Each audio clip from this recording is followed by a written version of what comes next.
Hey guys, welcome back to my YouTube channel. तो आज हम ड्रैगन गॉड सीरीज को फिर से कंटिन्यू करने जा रहे हैं। तो जैसे कि हमने प्रीवियस एपिसोड में देखा था, वांग बोलता है कि लांजानी तुम्हारा रिलेशनशिप क्या है उसके साथ। टांगली बोलता है मैं उसका ओल्ड फ्रेंड हूँ। वांग बोलता है क्या ओल्ड फ्रेंड, क्या बकवास कर रहे हो तुम। मैं ये सोच रहा हूँ कि तुम लांजानी को जानते भी हो कि नहीं। टांगली बोलता है कि एक्चुअली मैं सिंगर हूँ, मैं कॉन्सर्ट में उससे मिला था और मेरे को वो कुछ ज्यादा पसंद है, तभी से हमारा रिलेशनशिप स्टार्ट हुआ। इस टाइम मैं इसलिए यहाँ पे आया हूँ क्योंकि वो यहाँ पे है, मैं उसको देखना चाहता हूँ। मैंने एक्सपेक्ट नहीं किया था कि मैं तुम्हें ऑफेंड कर दूंगा, पर मैं सच्ची मुझे उसको देखना चाहता हूँ। वांग सोच रहा था सिंगर, एक गॉड लेवल सिंगर। ऐसे तो मुझे आइडल सिंगर के बारे में पता नहीं है, पर इसके अपीयरेंस और टेम्परामेंट को देख के लग रहा है कि ये इम्पॉसिबल नहीं है, जो ये बोल रहा है वो सच ही है एक तरह से। वांग बोलता है पर एक गॉड लेवल कल्टीवेशन वाला मार्शल आर्टिस्ट एक सिंगर एक्ट कर रहा है फेडरेशन के अंदर, कौन बिलीव करेगा। ये वो अपने ऑरा को रिलीज करता है और बोलता है कि कौन बिलीव करेगा कि तुम्हारी कोई भी गलत इंटेंशन नहीं है। मैं यहाँ पे हूँ तुम्हारे सामने, तो ब्रदर टांग हम फाइट क्यों नहीं करते हैं एक दूसरे के साथ। टांगली बोलते ये अननेसेसरी नहीं है, मतलब हम बेमतलब की ये चीज नहीं कर रहे हैं। वांग बोलता है कि तुम शक में आ गए तो तुम्हें शक के रूल्स को तो फॉलो करना ही पड़ेगा। टांग चुप होता है। वांग आगे की तरफ पंच मारने लगा होता है। टांग उसे अपने हाथ से रोक लेता है और उसे पीछे की तरफ पुश कर देता है। टांग बोल रहा होता है क्या तुम्हारे पास क्रशिंग पावर है। वांग सोच रहा होता है क्या ये पर्सन इतना ज्यादा स्ट्रॉन्ग है, कैसे हो सकता है, इसका तो लेवल मेरे से काफी ज्यादा हाई है। वांग आगे की तरफ देख रहा होता है। शूलाव बोलता है ठीक है काफी हो गया है। वांग बोलता है क्या शूलाव। वेल शूलाव वहां पे अपेयर हो जाता है। वो आगे की तरफ देख रहा होता है और बोलता है ये हमारा एनिमी नहीं है, ट्री ऑफ लाइफ बोल रहा है ऐसा। वांग बोलता है क्या tree of life, tree of life इसे जानता है। शूला बोलता है मैं भी समझ नहीं पा रहा हूँ, पर ऐसा ट्री ऑफ लाइफ ने बोला खुद ही। उसने बोला कि ये हमारा एनिमी नहीं है, ये जैसे मर्जी आ और जा सकता है, इससे हमारे स्कूल को कोई भी हार्म नहीं होगा, जो ये करना चाहता है उसे करने दो और इग्नोर करो उसे। वांग बोलता है पर शूला बोलता है क्या तुम ट्री ऑफ लाइफ के वर्ड्स को बिलीव नहीं करते हो। शूला बोलता है कि तुम्हारा हम वेलकम करते हैं शक अकेडमी में, तुम फ्री हो, तुम जैसा मर्जी स्कूल में आ जा सकते हो, कोई भी तुम्हें तंग नहीं करेगा। टांगली बोलते शुक्रिया। वो फिर वहां पे लांजानी के हॉस्टल के सामने होता है और देख रहा होता है। फिर हमें नेक्स्ट डे का सीन दिखाया जाता है फोर्जिंग रूम का। जानी बोलता है सीनियर ब्रदर। सीनियर ब्रदर बोलते क्या तुमने सोचा क्या तुम मेरे अंडर फोर्जिंग लर्न करोगे। जानी बोलता है सीनियर क्या मैं खुद ब खुद स्टडी कर सकता हूँ, मुझे लगता है कि जो एसोसिएशन की बुक्स हैं उसमें फोर्जिंग मेथड्स हैं, मैं खुद को पहले सिखाना चाहता हूँ, मैं देखना चाहता हूँ कि मैं कितना आगे जा सकता हूँ खुद ब खुद ही। सीनियर बोलते कि तुम अच्छे स्टूडेंट हो तो मैं चलो तुम्हें वर्कशॉप तक लेके जाता हूँ, मैं तुम्हें एक बेसिक मेथड फोर्जिंग के उसकी कॉपी दे दूंगा, तुम उसे पहले रीड करना फिर उसके कंटेंट को अंडरस्टैंड करना। पहली बात यही कि मैं तुम्हें सजेस्ट नहीं करता हूँ रेयर मेटल्स को बाय करने के लिए। कॉमन आयरन मेटल जो है पहले उसको ट्रेन करो, मतलब उस पे ऊपर ट्राई करो तुम, फिर अगर तुम आयरन मेटल को फोर्ज कर पाओगे तब स्टार्ट करना रियल मेटल्स को फोर्ज करने के लिए। ब्रदर तुम कुछ ज्यादा पैशनेट हो स्टडी के लिए, वो अच्छी बात है, और अगर तुम कोई चीज को नहीं समझ पा रहे हो तो मुझे बोल लेना। जानी बोलता है ठीक है शुक्रिया। जानी बोल रहा होता है फिर बाद में कि ये बहुत बुरी बात है कि मैं सिर्फ ऑर्डिनरी आयरन मेटल के साथ ही ट्रेन कर सकता। फिर वो ऐसे बुक को पढ़ रहा होता है और बोलता है कि रिफाइनिंग ऑर्डिनरी आयरन मेटल को वो थोड़ा आसान होता है, वो रेयर मेटल्स की तरह सेंसिटिव नहीं होता, मतलब रियल मेटल्स में ज्यादा ध्यान देना पड़ता है। जानी बोलता है कि ये तो चलो हाफ एफर्ट्स लगेंगे मेरे को इसमें। तभी एक वहां पे आ जाता है, वो जानी को बोलता है ये नेसेसरी नहीं है। एक जो ट्रू ब्लैक स्मिथ होता है वो ऐसा इंसान होता है जो कि ऑर्डिनरी आयरन मेटल को भी फोर्ज करके एक्स्ट्रा ऑर्डिनरी डिवाइन मेटल बना देता है। वो आ जाता है जानी के सामने। जानी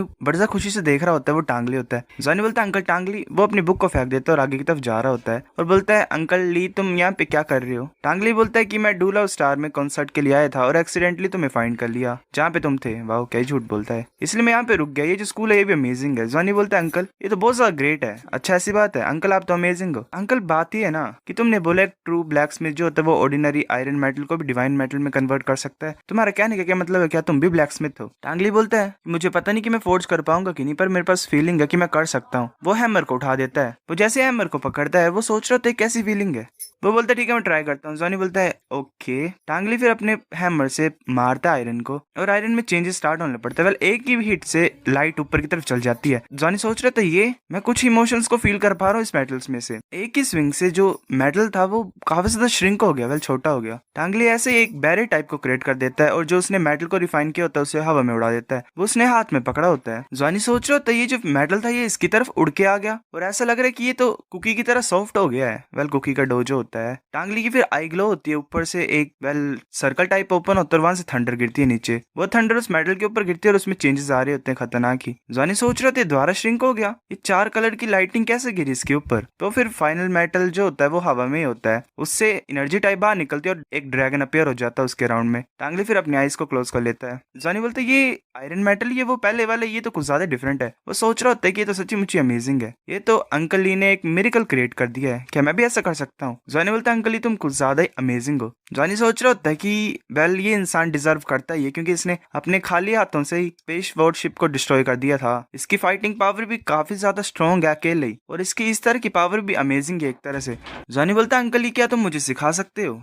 मैं भी फोर्जिंग को लर्न करना चाहता हूँ। टांगली बोलता है ठीक है मैं तुम्हें सिखाऊंगा, जब भी तुम वर्कशॉप में होगे मैं डेफिनेटली यहाँ पे आ जाऊंगा। जॉनी बोलता है कि शुक्रिया अंकल। फिर ऐसे ही टांगली सिखा रहा होता है और बोलता है कि हम बेसिक्स से स्टार्ट करते हैं। अच्छी फोर्जिंग के लिए एटलीस्ट तुम्हें हैमर को रिकॉग्नाइज करना पड़ता है। हम बेसिक्स को प्रैक्टिस करेंगे फोर्जिंग की। जो हैमर टेक्निक होती है वो बहुत ज्यादा इंपॉर्टेंट होती है। मैं तुम्हें पहले हैमर टेक्निक सिखाता हूँ, ये तुम्हारे लिए अच्छा होगा जब तुम अपनी स्ट्रेंथ को एक्सर्ट करोगे फोर्जिंग के लिए। वो फिर ऐसे अपने पैर को पीछे की तरफ करता है, अपने हाथ को भी, और पूरी बड़ी स्विंग के साथ मारता है जोर से। टांगली बोलता है कि अभी तुम्हारी टर्न है, करो इसे। जॉनी बोलता है ठीक है। जॉनी सोच रहा था कि मेरे को याद है वो अपने पैर को पीछे करता है, हाथ को भी, और सोच रहा था कि अंकल ली के स्टेप मुझे याद है। वो मारने लगा होता है। वो सोच रहा था ये कैसी गरम गरम सी फीलिंग मेरे मतलब पैरों में चली हुई है। टांगली देख रहा होता। जॉनी सोच रहा था कि अंकल टांगली मेरी हेल्प कर रहे हैं मेरी पोजीशन को स्टेबलाइज करने के लिए। वो फिर बहुत जोर से मतलब हैमर से मारता है। टांगली सोच रहा होता है कि बच्चे तुम कुछ ज्यादा स्मार्ट हो। वो फिर बोलता है कि मैं लेट हो रहा हूँ वेल कुछ टाइम के बाद, तुम्हें भी खाना है, बाद में कल आना। जॉनी बोलता है अंकल तुम पक्का ही कल आओगे है ना? टांगली उसके सर के ऊपर हाथ रखता है और बोलता है मैं आऊंगा, अभी रेस्टिंग का टाइम है, मैं बाद में आऊंगा तुम्हारे साथ रहने के लिए। फिर ऐसे लांजानियो ने अपनी लाइफ में फिर से मोटिवेशन को फाइंड कर लिया। मॉर्निंग में वो क्लासेस को अटेंड करता था, आफ्टरनून में वो स्टार वॉरशिप पायलटिंग सीखता था टीचर टांग जैनियो के साथ 2 घंटे के लिए, और बाद में वो ब्लैक स्मिथ एसोसिएशन में जाता था फोर्जिंग को लर्न करने के लिए। जैसे जैसे लांजानियो पहुंचता था रिफाइनमेंट के लिए तो वहां पे टांगली होता ही था उसे सिखाने के लिए। तो अभी हमें सीनियर दिखाया जाता है, वो बोल रहा था वो मेरे को मिलने के लिए क्यों नहीं आया, मतलब उसने मेरे को पूछा क्यों नहीं कुछ भी। फिर ऐसे ही टाइम पास होता गया, दिन दिन हफ्ते बीत गए 2। तभी टांगली को वेल कोई वो बोल रही होती है मैनेजर कि टांगली अगर तुम नहीं आओगे तो मैं नहीं करूंगी। तुम्हारे साथ गलत क्या है? तुमने बोला तुम्हें 3 दिन की छुट्टी चाहिए, पर तुम 2 हफ्तों से गायब हो गए और तुमने कोई मैसेज ना ही कोई कॉल की। तुम्हें पता मैंने कितने ज्यादा शेड्यूल्स को कैंसिल किया तुम्हारे लिए सिर्फ? तुम्हें पता कितने ज्यादा कंपनसेशन मेरे को पे करने पड़ी और कितना ज्यादा मैंने खो दिया है? मैं तुम्हारी कोई भी हेल्प नहीं करूंगी, अब से मैं रिजाइन करती हूँ। टांगली बोलता ठीक है, कोई भी जरूरत नहीं है तुम्हें गुस्सा करने की, मैं वापस आ जाता हूँ। फिर मैं फोर्जिंग वर्कशॉप का सीन दिखाया जाता है। जॉनी खुशी खुशी आ रहा होता है और बोलता है अंकल टांगली। तो वहाँ पे एक लेटर होता है। जॉनी उसकी तरफ देखता है और सोच रहा है एक लेटर, उसमें लिखा होता है जॉनी मेरे को जाना पड़ेगा क्योंकि मेरे को काम है, मैं किसी और दिन तुम्हें देखूंगा, याद रखना जो मैंने तुम्हें सिखाया है। वेल बेचारे को छोड़ के चल जाते हैं ऐसे ही। फिर हमें मिंगडू सिटी का सीन दिखाया जाता है, लग्जरी अपार्टमेंट में ऊपर फ्लोर का। मैनेजर बोल रही होती है कि कैसे सकता है वो 2 वीक से ज्यादा कैसे जा सकता है, क्या कोई है जिससे वो मिलना चाहता है? मैं ऐसा नहीं कर रही हूँ उसके लिए कि मतलब मैं सब कुछ प्लान कर रही हूँ, क्रिएट कर रही हूँ उसके लिए ताकि वो दूसरी वुमेन्स को मिल सके। वो फिर ऐसे कुछ ज्यादा डिप्रेस होती है और ऐसे सोफे में गिर जाती है। वो गुस्से से बोल रही होती है मैं अब जरा भी हेल्प नहीं करना चाहती हूँ टांगली को मतलब पैसा कमाने के लिए, पर क्लियरली मुझे ये चीज ज्यादा पसंद है। मैंने अपना मनी मेकर मैन को खो दिया है। वाओ। टांगली वहां बैठा होता है और बोलता है क्या मैं सच्ची मुझे इतना ज्यादा बुरा हूँ? मैनेजर चुप हो जाती है, बोलती है कि मैं थक गई हूँ सोच सोच के, मैं जाती हूँ और तुम यहाँ पे रहो ठीक है, मैं नहीं करूंगी, मैं और ज्यादा बेवकूफ नहीं बनना चाहती हूँ। मैनेजर सोच रही होती है कि इंसान को ज्यादा बुरा है, ये तो मेरे को रोकने की भी कोशिश नहीं कर रहा है। मैनेजर बोलती है कि टांगली क्या तुमने कोई और एजेंसी को फाइंड कर लिया और तुम मेरे को किक आउट करना चाहते हो? टांगली उसके पास आ जाता है और बोलता है कि तुम्हारे पास तो फीवर भी नहीं है, तो तुम इतना ज्यादा गुस्सा क्यों हो? अगर तुम मेरी हेल्प नहीं करना चाहते तो मैं मर जाऊंगा, मैं बाकी जितने भी तुम्हारे लॉसेस हुए हैं उसको कंपनसेट कर दूंगा, तुम्हें वापस दे दूंगा। मैनेजर बोलती है क्या तुम सोच रहे हो कि वो ऐसे हो जाएगा जैसे तुमने बोल दिया, जितना तुमने खोया है मैं नहीं कर सकती हूँ और ऐसा। तुम कहाँ थे 2 हफ्तों से? टांगली बोलता है कि याद करो वो जो बच्चा हमने डाउ स्टार एयरपोर्ट में देखा था, वो शर्क अकेडमी में है, मैं उसके पास गया था और मैंने उसे फोर्जिंग सिखाई 2 हफ्तों से। इतने ज्यादा कम अमाउंट ऑफ टाइम में मैं उसे सिखाता गया क्योंकि इम्पॉसिबल था एक तरह से इतने कम टाइम में, तो मैं 2 हफ्ते उसे सिखाया। मैनेजर बोलते क्या क्या तुम फोर्ज भी कर सकते हो और तुम शर्क में गए? शर्क के लोगों ने तुम्हें मारा नहीं? टांगली बोलता नहीं, शर्क के पीपल कुछ ज्यादा नाइस है, उन्होंने मेरे को वहां पे रहने दिया और मुझे लगता है कि मैं अच्छा हूँ फोर्जिंग में, क्या तुम ठीक हो? मैनेजर फिर चुप होती है और स्माइल करती है। वो बोलती है कि मैं ठीक हूँ, क्या तुम्हें भूख लगी है? चलो कुछ खाने को फाइंड करते हैं। अच्छा ये सोचिए किस लड़की के साथ था। वाओ। जल्द से आर्टिस्ट स्पीक, अगर तुम बच्चे के पास मिलने जाओगे नेक्स्ट टाइम तो मुझे भी बता देना ठीक है, मैं चीजों को प्रिपेयर कर दूंगी जो तुम्हें चाहिए, और अगली बार हम शर्क सिटी में जाते हैं कंसर्ट के लिए। टांगली बोलता हाँ ये ग्रेट होगा। फिर ऐसे लांजानियो ने प्रीवियस एक्सचेंज सेंटर में रिवेन्यू को मतलब पा लिया, अब उसके पास कुछ ज्यादा सेविंग्स हैं। अब बाकी जितने भी हैं क्लास के वो हार्ड वर्क कर रहे हैं कल्टीवेट करने के लिए। कुछ स्टूडेंट्स ने तो बैटल आर्मर भी बनाना स्टार्ट कर दिया। हम फिर मेडिटेशन रूम का सीन दिखाया जाता है। जॉनी बोल रहा होता है कि ऐसा लग रहा है कि जो मेरी कल्टीवेशन है वो रुक गई है, ब्लॉक हो गई है, जो मेरी साउल पावर वो भी ब्रेक थ्रू नहीं कर पा रही है, मेरे जो मेरिडियंस है वो क्लियरली लिमिट तक पहुंच गए हैं, मैं ब्रेक थ्रू क्यों नहीं कर पा रहा हूँ, मैं लाइफ एनर्जी को भी अब साउल पावर में कन्वर्ट नहीं कर पा रहा हूँ, मतलब इन दोनों का मतलब ये इंक्रीज हो ही नहीं रहे हैं। ये तो फिर एंडलेस लूप हो जाएगा, ना ही मेरी साउल पावर ना ही मेरी ब्लड लाइन, ये हो क्या रहा है। फिर वो सोचते दोबारा, हाँ ब्लड लाइन, जो ड्रैगन गॉड ट्रांसफॉर्मेशन है उसने काफी ज्यादा मेरी ब्लड लाइन पावर को कंज्यूम कर लिया है, तो इसका मतलब ड्रैगन गॉड ट्रांसफॉर्मेशन मेरी हेल्प कर सकती है और मेरी कल्टीवेशन को भी मतलब ब्रेक थ्रू कराने में हेल्प कर सकती है, क्योंकि जो करंट मी है मतलब करंट मैं हूँ वो ब्रेक थ्रू कर ही नहीं पा रहा है। चलो मैं ट्राई क्यों नहीं करता हूँ। वो उस ज्वेल को एक्टिवेट करता है, वो ज्वेल ग्लो करता है, ज़ॉन्यू के पूरे शरीर में एनर्जी कवर कर रही होती है उसे। वो सोच रहा था ये जो लाइफ एनर्जी है मेरे आसपास ये तो क्रेजली अब्सॉर्ब हो रही है और ड्रैगन गॉड ट्रांसफॉर्मेशन में चेंज हो रही है। Saul power blood line power ऐसा लग रहा है कि ये मर्ज हो गए हैं, मतलब मिक्स हो गए हैं एक में ही। जो फीलिंग है मेरी साउल पावर की ब्लॉक होने की वो तो और ज्यादा स्ट्रॉन्गर बनती जा रही है। ये तो कुछ ज्यादा अनकंफर्टेबल है, मैं क्या करूं। चलो थोड़ा और ट्राई करता हूँ। फिर ऐसे वो एनर्जी मतलब एक तरह से पुश ही करता है और बोलता है ब्रेक थ्रू। एनर्जी उसकी बॉडी के बाहर जाती है और एक बहुत बड़ा ग्लो होता है, वेल आसमान आसपास दिख रहा होता है पूरे उसके हॉस्टल के आसपास। ज़ॉनी फिर ऐसे ही शांत हो जाता है, उसकी एक और रिंग अपेयर हो जाती है जो कि वायलेट कलर की होती है। वो सोच रहा होता है कि ऐसा लग रहा है मेरी जो बॉडी है वो म्यूटेट हो गई है, ऐसे कि मतलब मेरी बॉडी में कुछ है।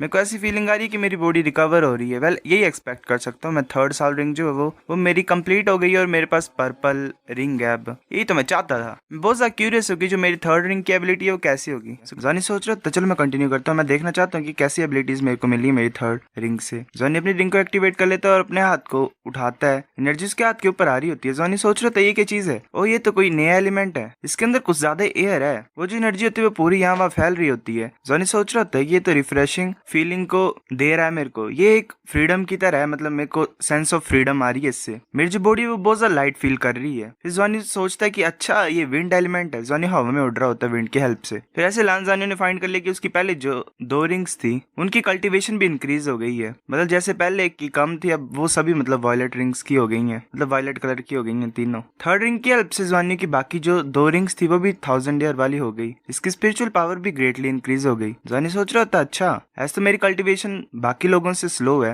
पर अगर एक बार मैं ब्रेक थ्रू कर पाऊं तो बाकियों से मैं काफी ज्यादा इंक्रीज कर सकता हूं अपनी पावर को। वाह, तो इसका मतलब अगर मैं फोर्थ रिंग को ब्रेक थ्रू करूंगा फ्यूचर में तो मेरी सारी साउल रिंग्स 10,000 ईयर की बन जाएंगी, मतलब ब्लैक साउल रिंग्स। तो मेरे को बहुत ज्यादा अच्छा फील आ रही है, वेल फीलिंग आ रही है एक तरह से। फिर ऐसे ही आगे के मंथ में लांज़ानी और बाकियों ने काफी ज्यादा हार्ड वर्क किया कल्टीवेट करने के लिए। सभी ने सिग्निफिकेंट प्रोग्रेस की अपने प्रोस्पेक्टिव फील्ड्स में, पर जितना कि उनका कल्टीवेशन लेवल है उनको फिर भी डिफिकल्टी होती थी रिसोर्सेज को पाने के लिए। वेल पैसा नहीं था। लांज़ानी को फील आती थी कि ये फास्टेस्ट तरीका नहीं है कल्टीवेट करने का लंबे टाइम तक, उसे कोई तरीका सोचना ही पड़ेगा पैसे को कमाने के लिए। फिर हमें ऑक्शन का सीन दिखाई देता है, वहां पे टांग बैठी होती है, टांग रूई है इसका नाम। वो सोच रही होती है कि लास्ट टाइम मैंने जब लांज़ानी से फाइट की थी तो हमें कुछ ज्यादा ह्यूमिलेशन सफर करनी पड़ी थी, क्योंकि हम थर्ड ईयर के थे और वो फर्स्ट ईयर के थे, और ऊपर से बात है कि वो बाय लक जीतते हैं। इससे तो मतलब कोई सेंस ही नहीं बनती है, वैसे जीत ही नहीं सकते हैं। वो गुस्सा होती है, सोच रही होती है मैं जीत सकती हूँ, अगर युआननेन और बाकी की वजह से नहीं होता तो हम जीत जाते। तभी युआननेन वहां पे बोलती है ज़ॉनी को कि कैप्टन यहाँ पे बैठते हैं। टांग रूई पीछे की तरफ देख रही होती है और सोच रही होती है अच्छा ये द्वारा यहाँ पे आ गए हैं। फिर हमें कुछ ट्रेजर्स दिखाई देते हैं। क्वान ली बोल रहा होता है मैं सच्ची मुच्ची नहीं बाई करना चाहता पर मेरे पास मनी नहीं है। नहीं, ज़ॉनी बोलता है कि खरीदने की सोचना मत,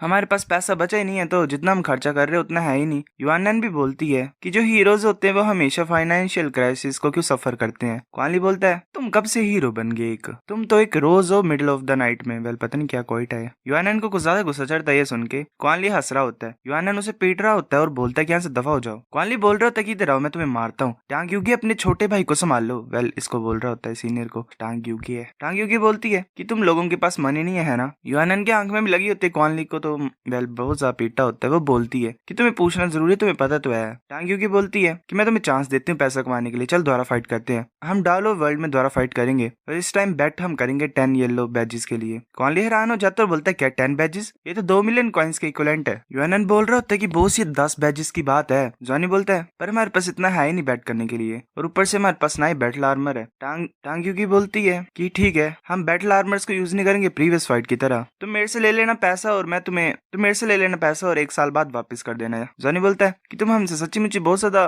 बुरी तरह से फाइट करना चाहते हो, मतलब इतनी ज्यादा तलब है, क्या बोल रहा हूँ मैं। टांग यूगी चुप होती है, फिर बोलती है कि मैं तुम्हें चांस दे रही हूँ पैसा कमाने के लिए और यही चांस है कि मैं खुद को प्रूव कर सकूं। ज़ॉनी बोलता है कि तुम कुछ ज्यादा ईगर हो हमसे फाइट करने के लिए, है ना। टांग यूगी बोलती है तुम हिम्मत नहीं करते हो। ज़ॉनी बोलता है कि कोई पॉइंट नहीं है 10 बैजेस के लिए और हम डेफिनेटली लास्ट टाइम की तरह जीत जाएंगे। वो सोच रही थी कि ये सच्ची बच्चा है, इतने ज्यादा एक्सलेंट स्पीकिंग एबिलिटीज कैसे हैं इसके पास। वो बोलती है तो तुम क्या चाहते हो। ज़ॉनी बोलता है कि 20 येलो बैजेस बेट लगाएंगे हम, अगर हम हारेंगे तो हम सिर्फ 10 येलो बैजेस को पे करेंगे और तुमने प्रॉमिस भी किया है कि बैटल आर्मर तुम यूज नहीं करोगे। क्वानली बोलता है कि हाँ बॉस तुम ग्रेट हो, तुम्हारी नेगोशिएशन स्किल्स बहुत अच्छी हैं, क्या तुम इस टाइम फाइट करने के लिए मेरे को ले जाओगे। युआनन बोलता है कि नहीं, इस टाइम हमारे पास कोई भी एडिशनल सीट नहीं है पार्टिसिपेट करने के लिए। टांग सोच रही होती है कि ये ऊपर से इनके पास फैट भी है ना, फैट गाय। वो बोलते कि 20 येलो बैजेस मैटर नहीं करते हैं, पर ये जो फैट गाय है इसके लिए हम भी एक मेंबर को ऐड करेंगे तो 6 वर्सेस 6 होगा। क्वानली बोल रहा होता है हाँ हाँ, वो सोच रही होती है कि इससे हमारे जीतने के चांस और भी ज्यादा ग्रेट हो जाएंगे। जॉनी बोलता है ठीक है, नेक्स्ट वीक हम डूलो वर्ल्ड में फाइट करेंगे दोबारा,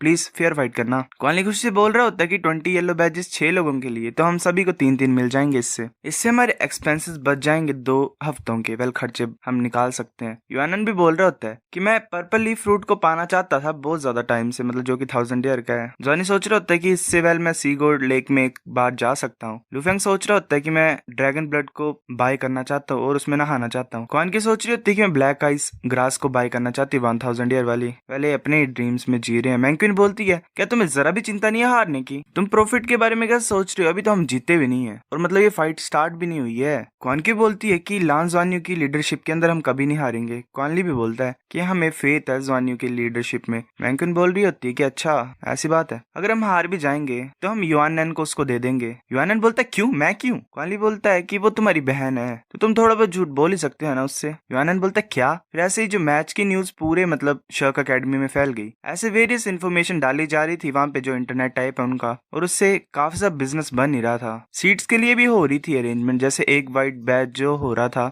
जैसे एक वाइट बैच सीट के लिए और इन्फॉर्मेशन के लिए भी, दोनों पार्टीज के लिए। टांग यूके का एक मेंबर बोलता है कि वो जो स्टूडेंट्स है फर्स्ट ईयर के, उनकी इतनी हिम्मत कि वो हमें कुछ भी नहीं समझ रहे हैं और इस तरह की बैट के लिए बोल रहे हैं। और ऊपर से जो एक्सचेंज है वो 4:1 का है। मेरे को बहुत गुस्सा चढ़ रहा है। 4:1, पता नहीं 4 कौन और 1 कौन है। टांग यूके बोलती है कि मैं उस पर्सन को मिलने के लिए जा रही हूँ, हम इस फाइट को हार नहीं सकते। 4 शायद ज़्वान्यू की टीम होगी, मैं अकेले जाऊंगी। वो फिर एक प्लेस में जाती है, वहां पे एक बैठा होता है। वो बोलती है कि हम थर्ड, टांग यूकी बोलती है कि तुम भी 3rd ईयर के स्टूडेंट हो तो तुम्हें भी 3rd ईयर की ग्लोरी को मेंटेन करना ही पड़ेगा। वो देख रहा होता आगे की तरफ और बोलता है ठीक है। वेल ये मेरे को बुरी फीलिंग दे रहा है। फिर ऐसे ज्यादा ऑडियंस को लाने के लिए, मतलब बिठाने के लिए, स्कूल ने एक बड़ा सा स्टेडियम चूज किया डावला वर्ल्ड में और पब्लिशिंग भी स्टार्ट कर दी इसकी, और उससे आधा पैसा वेल स्कूल को जाएगा। ज़्वान्यू बोलता है कि मेरे को भी लग रहा है कि जो स्कूल है उसको भी पैसे की जरूरत है, हम इस अपॉर्चुनिटी को ऐसे पास नहीं होने दे सकते हैं। टिकट्स 4 दिन पहले सोल्ड हो गई हैं और जो टोटल पैसा कमाया है वो $10 मिलियन वर्ल्ड कॉइन है, जो कि 200+ येलो बैजेस के इक्विवेलेंट होता है। अगर हम जीत जाएंगे तो हमें पर्पल बैज मिलेगा सभी के लिए, पर अगर हम हार जाएंगे तो फिर सिचुएशन खराब ही है। क्वानली बोलता है कि अब जो प्रॉब्लम है वो स्टार्ट होने लगी है, जैसे जैसे मैच पास में आ रहा है मेरे को और ज्यादा चिंता हो रही है। ज़्वान्यू बोलता है कि इस मैच के बाद ट्रेनिंग को साइड करके हमें बैटल आर्मर को बनाने के लिए फोकस करना पड़ेगा। अगर हमारे पास पर्पल बैज होगा तो हम मटेरियल्स को बाय कर सकते हैं, हमें अपने बैटल आर्मर को बनाना पड़ेगा, तो इसलिए हमें डेफिनेटली काफी ज्यादा मनी चाहिए। क्वानली हंस रहा होता है। ज़्वान्यू बोलता है क्या फैटी मनी जाग सकता है। क्वानली बोलता है कोई प्रॉब्लम नहीं है, वो कुछ दिनों में जाग जाएगा। जब वो जाग जाएगा तो मैं डेफिनेटली स्ट्रॉन्गर हो जाऊंगा। फिर साथ में एमरल्ड डीमन बर्ड है मेरे पास, जो कि मैं असिस्टेंट की तरह सम्मान कर सकता हूँ उसे। मैं डेफिनेटली सभी को सरप्राइज कर दूंगा। और ऊपर से मेरे पास ड्रैगन ईटर फैटी मनी है। वेल मंकी वो तो बाद से कुछ ज्यादा स्ट्रॉन्ग बन गया होगा, वेल उसने ज्यादा ऑब्जर्व की थी वो अब्सॉर्ब लेक वाला पानी। ज़्वान्यू बोलता है कि तुम ज्यादा वैसे सोच रहे हो। लुफेंग बोलता है कि मुझे लगता है कि तुम किसी भी यूज के होगे, ये ज्यादा अच्छा होगा अगर हम बिंग टियानलियांग को तुम्हारे साथ रिप्लेस करा देंगे। और वो थंडर वाला। क्वानली बोलता है इम्पॉसिबल। ल्यूफेंग क्या बोल रहे हो तुम्हें मेरे से जरा भी डर नहीं है। ज़्वान्यू बोलता है कि वेल इसे तंग मत करो, हमने साथ में काफी ज्यादा हार्ड वर्क किया है। ऐसा लास्ट टाइम हमें लक ने जिता दिया था, पर सभी की स्ट्रेंथ भी इंक्रीज हुई है, तो कोई भी हमारा पॉइंट नहीं है हारने का, यहाँ पे हम हार नहीं सकते हैं। वो फिर ऐसे बोल रहे थे हाँ तुम सही बोल रहे हो, चलो साथ में काम करते हैं, चलो पैसे को कमाते हैं। फिर ऐसे ही एक दिन पहले मैच के उसकी मदर का वीडियो कॉल आया होता है। वो बोल रही होती है कि सन क्या तुम फाइट करने लगे हो, तुम अभी फर्स्ट ईयर में नहीं है, तुम 3rd ग्रेड के स्टूडेंट्स के साथ क्यों फाइट कर रही हो, क्या कोई पर्सन है जो तुम्हें वहां पे पसंद नहीं करता है, मुझे ऐसे डरा क्यों रही हो तुम। ज़्वान्यू बोलता है मॉम तुम्हें कैसे पता। वो बोलती है कि टीवी जो है वो फेडरेशन चैनल पे लगा रहा है, मतलब सब चीजों को जो तुम्हारा मैच है उसके बारे में, मेरे जो फ्रेंड्स है वो भी डिस्कस कर रहे हैं उस इवेंट के बारे में। ज़्वान्यू सोच रहा होता है कि ये टीवी में भी चल रहा है, ये किस लिए कर रहे हैं ऐसा। ये लांसाई बोलता है कि मेरा जो सन है, लांसाई बोलता है कि सन तुम्हें अच्छा करना है ठीक है, डैड तुम्हारे ऊपर बिलीव करते हैं। नानचैंग बोल रही थी नहीं ये जो गेम है कुछ ज्यादा डेंजरस है, तुम्हें ध्यान देना पड़ेगा, इतनी चिंता क्यों डालते तुम अपनी मदर के ऊपर। लांसाई बोलता है कि हारना मत, उन्हें मारना। फिर नानचैंग लानजाओ को बोलने पड़ती है कुछ और वो बोलता है कि हाँ मेरी गलती है हनी, मुझे माफ कर दो, मैं ऐसे ही अपने फ्रेंड से ब्रैग कर रहा था। जॉनी सोच रहा होता है कि कैसे हो सकता है, ये बाहर की पार्टी कैसे बाय कर रही है राइट्स को, ये ऐसा ही होगा, मेरे को लगता है कि कुछ ज्यादा हाई प्राइसेस पे स्कूल ऐसा कर रहे हैं, पर उन्होंने हमें बताया क्यों नहीं, ये सही बात नहीं है, मेरे को कुछ करना पड़ेगा इसके लिए। पहले हाँ बिना पूछे इनके मैच को एडवर्टाइज किया जा रहा है। जॉनी बोलता सीनियर मुझे लगता है कि हमें कंप्लेंट उठानी चाहिए, स्कूल्स ने ब्रॉडकास्ट राइट्स को सेल कर दिया है फेडरेशन टीवी स्टेशन पे, जो मैचेस हैं वो ब्रॉडकास्ट की जाएंगी फेडरेशन में। टांग बोलती क्या क्या तुम पागल हो। जॉनी बोलता सीनियर तुम्हें क्या लगता है कितना ज्यादा पैसा वो कमा रहे हैं इस ब्रॉडकास्ट से। टांग क्योंकि भी चुप हो जाती है। फिर थोड़ी देर बाद बोलते ठीक है टीचर्स के रूम में तुम्हें मिलती हूँ मैं बाद में, चलो डीन के पास जाते हैं। वो फिर डीन के ऑफिस में पहुंच जाते हैं। डीन बोल रही होती है कि वापस चल जाओ यहाँ से और अपने मैच के लिए प्रिपेयर करो, ठीक है, ब्रॉडकास्ट के राइट्स ऐसी चीज नहीं जिसके बारे में तुम सोच सकते हो और सोचना चाहिए तुम्हें। टांग क्योंकि बोलती कि डीन ऑफ कोर्स इस प्रॉब्लम से हमारा कुछ लेना देना है, हमारे पास राइट्स हैं रिसीव करने के लिए जो रिजल्ट होगा ब्रॉडकास्ट का, ये जो तुम कर रहे हो ये जस्टिस के प्रिंसिपल्स के अगेंस्ट है। हम कैसे मतलब शांति से मैच को फाइट कर सकते हैं, मतलब लड़ सकते हैं ऐसे। डीन बोलती है किससे तुम्हें कुछ फर्क नहीं पड़ना चाहिए, मेरे को कुछ नहीं बोलना तुम्हें, यहाँ से चले जाओ। डीन टांग क्योंकि बोलती है कि ये मैच हम कैंसिल कर देंगे। जॉनी बोलता है हाँ हम इस मैच को कैंसिल कर देंगे। डीन बोलती है कि तुम दोनों बच्चे मेरे को थ्रेटन करने के लिए बोल रहे हो, अगर मेरे को थ्रेटन कर रहे हो तुम। जॉनी बोलता है कि हम सिर्फ जस्टिस को डिमांड कर रहे हैं, हमारे राइट्स के लिए तुम्हें करना ही पड़ेगा कुछ ना कुछ। वेल मतलब थोड़ा सा शेयर तो चाहिए गाइस। डीन बोलती है कि वैसे भी ये मैच थर्ड क्लास और फर्स्ट क्लास के बीच में, अगर तुम नहीं भी कम्पीट करोगे तो मैं किसी को रिप्लेस करा दूंगी इसके लिए। टांग की बोलती है कैसे पॉसिबल है। जॉनी बोलता है अगर ऐसी बात है तो कर दो सीनियर, चलो यहाँ से चलते हैं। टांग की सोच रहे थे क्या ये सच्ची मुझे गिव अप कर रहा है। जॉनी बोलता है ठीक है डीन किसी और को फाइंड कर लेना, पर हम फाइट नहीं करेंगे, और बात यह है कि हमारी टीम के अलावा तुम किसी भी फर्स्ट क्लास को चूज वो हारेंगे ही। डीन बोलती है कि ऐसा लग रहा है कि तुम ही सिर्फ क्लास 1 को रिप्रेजेंट कर सकते हैं ना। जॉनी बोलता है कि ये मैच रिप्रेजेंट हमारी क्लास को नहीं करता, सिर्फ ये पूरी शर्क एकेडमी को रिप्रेजेंट करता है। स्कूल हमेशा हेल्दी कंपटीशन को लाता है, पर अब क्या हो रहा है, पहली बात ये कि जो एक्सचेंज रेशियो है वही अकेले सही नहीं है, और ऊपर से जो ब्रॉडकास्ट राइट्स के तुम रेवेन्यू को खा रहे हो, तुम उसे भी हमें नहीं दे रहे हो। जो नंबर 1 स्कूल है पूरी फेडरेशन में, ये इसमें कोई भी जस्टिस नहीं है। तुम स्टूडेंट के साथ ऐसा कैसे कर सकते हैं। मैं बहुत ज्यादा डिसअपॉइंटेड हूँ, मैं यहाँ से जा रहा हूँ, मैं नहीं करूंगा इस मैच में पार्टिसिपेट। डीन सोच रही होती है गुस्से से ये बच्चा, वो जोर से बोलती है कि तुम दोनों वापस यहाँ पे आओ। जॉनी रुक जाता है और बोलता है कि और क्या इंस्ट्रक्शन तुमने हमें देने हैं। डीन बोलती है कि बताओ तुम्हें क्या चाहिए। जॉनी बोलता है कि 2 पर्पल बैजेस हर एक पर्सन को मिलेंगे जो विनिंग टीम के होंगे, और 1 बैच मिलेगा लूजर टीम को। वेल मतलब जैसे जॉनी की टीम जीत गई तो हर एक को 2-2 मिलेंगे, और अगर हार गई तो पूरी टीम को सिर्फ 1 मिलेगा पर्पल बैच। अगर हमें तुम इतना दोगे तो हम ब्रॉडकास्ट की इनकम के बारे में नहीं पूछेंगे और मांगेंगे भी नहीं, और बस अब हमें हार्ड वर्क ही करना है। इस तरीके से जो एकेडमी है वो भी सही तरीके से मतलब गलत चीज नहीं करेगी और हमें भी अपने राइट्स देगी।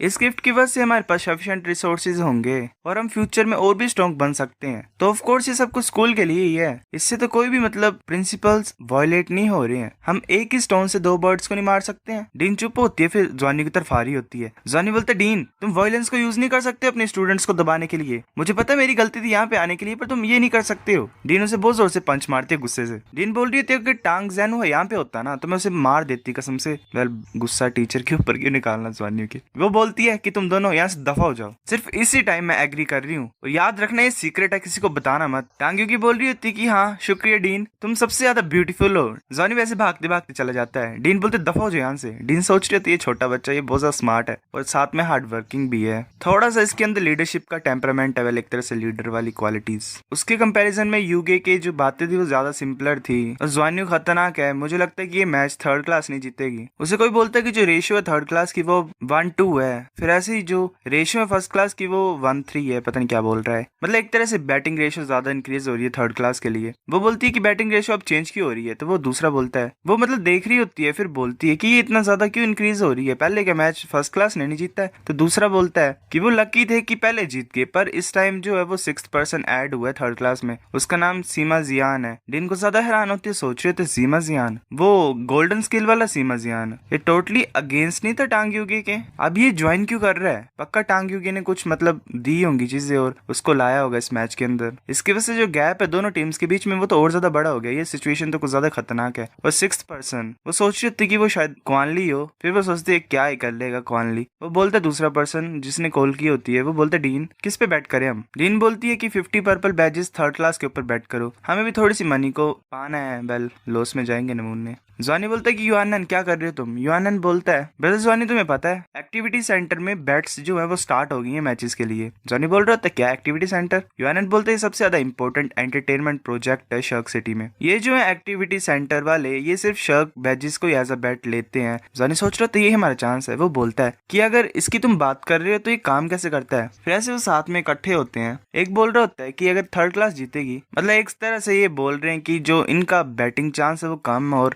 थर्ड ईयर का ज्यादा है। क्वानली बोल रहा था ऐसा लग रहा है किसी ने बिग ब्रेक दी है थर्ड क्लास को, मतलब वो थर्ड क्लास को कुछ ज्यादा समझ रहे। जॉनी बोलता है हैरानी की बात नहीं कि लोगों की आईज में हमारे चांस जीतने का बहुत ज्यादा कम है। चलो ग्रेट है, हमारी ट्रू स्ट्रेंथ अभी भी रिवील नहीं हुई है।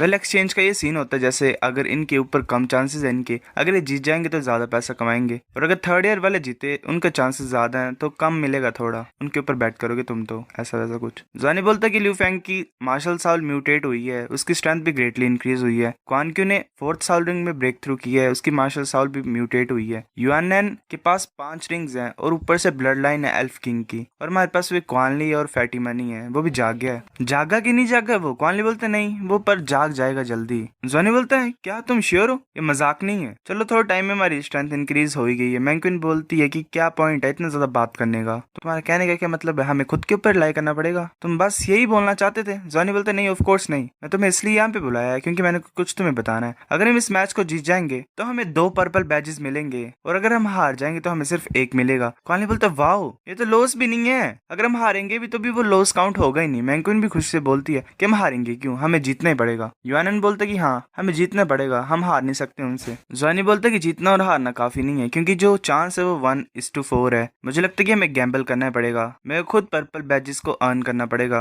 मैं बैट करूंगा अपनी टीम के ऊपर, तुम खुद डिसाइड कर सकते हो कि तुम्हें किसके ऊपर बैट करना है। इस फाइट में हमें अपनी पूरी स्ट्रेंथ को यूज करके फाइट करना पड़ेगा। लू फैंग भी बोलता है कि हम पीछे नहीं हट सकते हैं, हमें करना ही पड़ना कुछ। क्वानली बोलता है कि मैं 600% कॉन्फिडेंट हूँ हमारी जीत में, तुम डाउट क्यों कर रहे हो। युआनन बोलता है कि टांग युगे को मेरे ऊपर छोड़ दो, मैं उसे खुद ही हरा दूंगी। क्वान की बोलती मैं और मैंक्विन हम दोनों साथ में काम करेंगे। वेल एक तरह से ही। जॉनी बोलता है कि ठीक है हम ऐसे आगे बढ़ेंगे, हमें कोई भी रोक नहीं सकता है। हमारी क्लास में ऐसा कोई भी नहीं जो हमारी टीम से कंपैरिजन में है। हमारा जो स्लोगन है वो ये है कि अपना बेस्ट करो और हम विनर बनेंगे। वेल कितनी क्रिंजी बातें कर रहे हैं। जॉनी बोलता है ठीक है 6 पर्पल बैजेस को बैट करते हैं और 12 येलो बैजेस को जो हम पहले मिला है, हमें डरने की जरूरत नहीं है अपनी डिफीट के लिए, चलो प्रूव करते हैं कि हम कुछ कर सकते हैं। जॉनी बोलता है वेल हम कहाँ से बोरो कर सकते हैं 6 पर्पल बैजेस को। युआनन बोलता है कि मेरी फैमिली जो मेरे फादर है उन्होंने shark academy badges credit loan को मतलब स्टार्ट किया, हम लोन ले सकते हैं वहां पे। किसको पता नहीं था कि यंगर जनरेशन के पास इतनी ज्यादा करेज होगी। 1:4 की रेशो थी जब उन्होंने लास्ट टाइम बैट किया। लास्ट 2 डेज में लांजानी और बाकी ने टाइम लिया और ट्रेन कर रहे थे। वो थर्ड क्लास की साइड में टांग युगी ने भी प्रैक्टिस की अपने फ्रेंड के साथ। सभी उस दिन का वेट कर रहे थे। फिर हमें संडे का दिन दिखाया था मैच डे का। ऐसे टीम में बोल रहे होते कि इतना ज्यादा अर्ली है, तुम क्या देख रहे हो, मतलब ये स्पेशल एनालिसिस है इस मैच के पहले के। बस फिर हमें संडे मैच का दिन दिखाई देता है। लांजाई बोलते कि इतनी सुबह तुम क्या देख रहे हो, ये तो सिर्फ स्पेशल एनालिसिस है मैच के पहले के। नानजाई बोलती है कि मेरे को देखने दो, एनालिसिस में मैंने पहले सुना है कि हमारे सन की जीत के बारे में इतनी ज्यादा श्योर नहीं है, मुझे लगता है कि मेरा सन जीतेगा, मेरा सन बेस्ट है, वो सभी की थिंकिंग को चेंज कर देगा। लांजाई बोलता है कि जो चांसेस है विनिंग के वो बहुत ज्यादा कम है। नानचैंग बोलती है लांजाई क्या तुम मेरे हस्बैंड हो, तुम अपने सन के ऊपर इतने ज्यादा अनश्योर कैसे हो सकते हो, जल्दी फास्ट कुक करो, एक सूप अकेला काफी नहीं होगा दिन का। लांजाई बोलता है वेल ठीक है तुम जीतते हो। फिर हमें टैंडर स्टार का सीन दिखाया जाता है। नाना बैठी होती है और वो देख रही होती है, वो सोच रही थी कि जॉनी बड़ा हो गया है ना। फिर सेम टाइम पे हमें वो प्लेस दिखाया था जहाँ पे टांगली रहता है। रिसर्चर बोल रही थी कि टांगली क्या तुम बेवकूफ हो, मतलब पागल हो एक तरह से, तुम्हें रात को परफॉर्म करना है, तुम टीवी क्यों देख रहे हो। इस मॉर्निंग में हमारा इंटरव्यू भी था और काफी ज्यादा इवेंट्स थे जो अटेंड करने थे हमें। टांगली बोलता है कि मैं इस मैच को देखना चाहता हूँ, वो कम्पीट करने लगा, मैं देखना चाहता हूँ। मैनेजर बोलती है वो बच्चा। फिर ऐसे ही अनाउंसमेंट होती है कि गुड मॉर्निंग ऑडियंस जो यहाँ पे और जो घर पे हैं। टांगली बोलता है कि सुबह के इंटरव्यू को कैंसिल कर लो, मैं एक और गाना गा दूंगा, उसके लिए मीडिया को नोटिफाई कर दो। मैनेजर बोलते है ठीक है, इस तरह की न्यूज जो तुमने बोली तुम्हारे फैंस खुश होंगे एक एक्स्ट्रा गाने की वजह से ही, मैं अरेंज कर देती हूँ, फिर बाद में आती हूँ तुम्हारे साथ मैच देखने के लिए, मैं भी देखना चाहती हूँ कि वो किस तरह का बच्चा है और तुम इतने ज्यादा इंटरेस्टेड क्यों हो उसमें। फिर ऐसे में बताया जाता है कि मैच स्टार्ट होने वाला था, उसी टाइम पे एक शर्क एकेडमी का स्टूडेंट आया एक्सचेंज सेंटर में। वो बोलता है कि मैं कुछ पोस्ट करना चाहता हूँ। वेल बिंग टियान गए, वो लड़की हैरानी से उसकी तरफ देख रही होती है। बिंग बोलता है कि जो टाइटल है वो सीक्रेट है जिसके बारे में तुम्हें नहीं पता है। वो ऐसा बोल रहा है कि मतलब फर्स्ट क्लास जीतेगी इस मैच में, मतलब ये इन्फॉर्मेशन डालना चाहता है, सिंपल सी बात है, अननोन नाम से। इसकी कॉस्ट 1 बैज है। वो लड़की बोलती क्या, ओए ओए क्या तुम श्योर हो तुम्हारी स्टोरी सच्ची है? बिंग बोलता है क्या तुम्हें लग रहा है कि मैं तुम्हें बेवकूफ बना रहा हूँ? जल्दी करो और वो डाल लो। और जो फर्स्ट ग्रेड की वो 1:5 है।